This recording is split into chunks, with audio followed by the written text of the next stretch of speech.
Hi friends, எல்லோரும் எப்படி இருக்கீங்க? இன்றைக்கி நான் எங்கள் அம்மா வீட்டை தான் காமிக்க போகிறேன். எங்கள் அம்மா வீடு இந்த வீடு கட்டி 65 வருஷம் ஆகுது. அவ்வளோ பழமையான காலத்தில் இந்த வீடு எவ்வளோ ஒரு சூப்பராக கட்டியிருக்காங்கன்னு பாருங்கள்.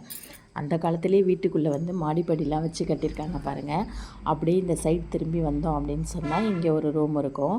இந்த ரூமில் எங்கள் சித்தப்பா தான் இருந்துகிட்டு இருந்தாங்க. எங்கள் சித்தப்பா இறந்து போயிட்டாங்க. இப்போ அவங்க இறந்து போனதுக்கப்புறம் அவங்க ஃபோட்டோஸ்லாம் இருக்குது பாருங்கள். இது எங்கள் பாட்டி, எங்கள் அம்மாவோட அம்மா, எங்கள் அப்பாவோட அம்மா, எங்கள் சித்தப்பா, எங்கள் தாத்தா ஃபோட்டோ எல்லாம் இங்கே தான் இருக்கும். இந்த ரூமில் மர ஜாமான், இந்த மாதிரி சிமெண்ட்டு, ஜல்லி இதெல்லாம் இப்போதைக்கு இதில் வச்சுருக்கோம். அது அப்படியே வெளில வந்தோம் அப்படின்னா இப்படியே இந்த சைடில் மாடிப்படி இருக்கும், இந்த சைடில் ரூம் இருக்கும். இப்படி உள்ள என்ட்ரன்ஸ் ஆனோம்னா இது ஹாலு. நல்ல பெரிய ஹாலாக இருக்கும். பெரிய பெரிய ஜன்னலும் இருக்கும்.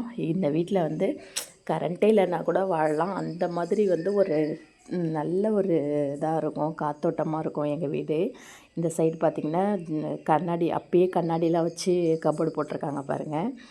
இந்த சைடு சாமி ரூம் இருக்குது. இங்கே சாமி ரூமில் இப்போது எந்த திங்ஸுமே இருக்காது, வெறும் சாமி ஃபோட்டோஸ் மட்டும் அங்கே இருக்கும்.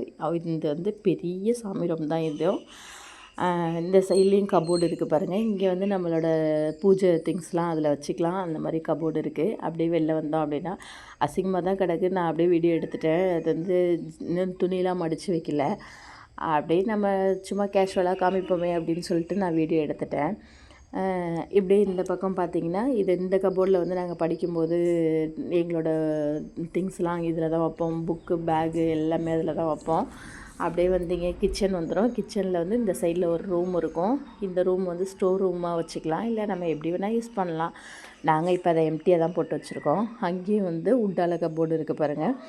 ஒவ்வொரு இடத்துலையுமே ஒவ்வொரு ரூமும் ஒவ்வொரு இடத்துலையுமே ஃபுல்லாக கபோர்டுலேயே தான் ஒர்க் பண்ணியிருக்காங்க. அதுவும் உட்டால் தான் கபோர்டு போட்டிருக்காங்க எல்லா இடத்துலையுமே. அப்படியே இந்த பக்கம் வந்திங்கன்னா விறகடுப்பு சமைக்கிறதுக்கு இங்கே இருக்குது. இப்போ எல்லாம் கிச்சனில் சிம்லி வைக்கிறாங்க இல்லையா, அந்த மாதிரி அந்த காலத்துலேயே புகை போகிறதுக்கு அப்படியே செட் பண்ணி வச்சுருக்காங்க. அப்படியே இந்த பக்கம் பார்த்திங்கன்னா ஜாமான்லாம் விளக்கி அங்கே வச்சுக்கிறதுக்கு, இங்கே ஜாமான் விளக்கலாம், குளிக்கலாம், எல்லாமே அங்கே செஞ்சுக்கலாம். மேலே பலா மாதிரி போட்டிருக்காங்க, அதுலேயும் இந்த ஜாமான்லாம் அடுக்கி வச்சுக்கலாம். இப்போ இந்த பக்கம் பார்த்திங்கன்னா லெட்டின் பாத்ரூம், தண்ணி தொட்டி, பெரிய தண்ணி தொட்டி இது. இதில் சின்ன பிள்ளைகளெல்லாம் பசங்கள்லாம் எல்லாம் இதில் இறங்கி குளிப்பாங்க. இது லெட்டின் பாத்ரூம் இங்கே தான் இருக்குது. இதுவும் ஒரு பெரிய ரூமாக தான் இருக்கும்.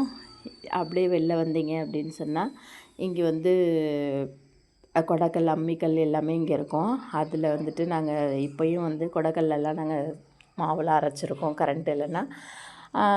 சட்னிலாம் எங்களுக்கு கரண்ட்டே இருந்தால் கூட நாங்கள் சட்னி அதில் அரைச்சி சாப்பிடுவோம். அப்படியே இப்போ ஸ்டெப் ஏறி வந்துட்டோம்னா மாடிப்படி மேலே பார்த்தோன்னா நல்லா அப்படியே பெரிய மாடியாக இருக்கும். இதை பாருங்கள் எவ்வளோ சூப்பராக இருக்குதுன்னு பாருங்கள். இது அங்கே தெரியுது பாருங்கள். அது கீழே நான் காமிச்சேன் இல்லையா, அடுப்பு சமைச்சிட்டு மேலே புகை வரத்துக்குன்னு. அது இந்த வழியாக தான் நமக்கு அந்த புகையெல்லாம் வெளியாகும். அப்படியே கொஞ்சம் கீழே இறங்கி வந்தோம் அப்படின்னு சொன்னால் இது அங்கே குளிக்கிற இடம், ஜாமான் விளக்குற இடம்னு சொன்னல, அது நல்லா காத்தோட்டமாக பார்க்குறதுக்கு இருக்கும். சரி, ஓகே ஃப்ரெண்ட்ஸ், இந்த விளாக் உங்களுக்கு பிடிச்சிருக்குன்னு நினைக்கிறேன். மறக்காமல் சப்ஸ்கிரைப் பண்ணிவிடுங்க.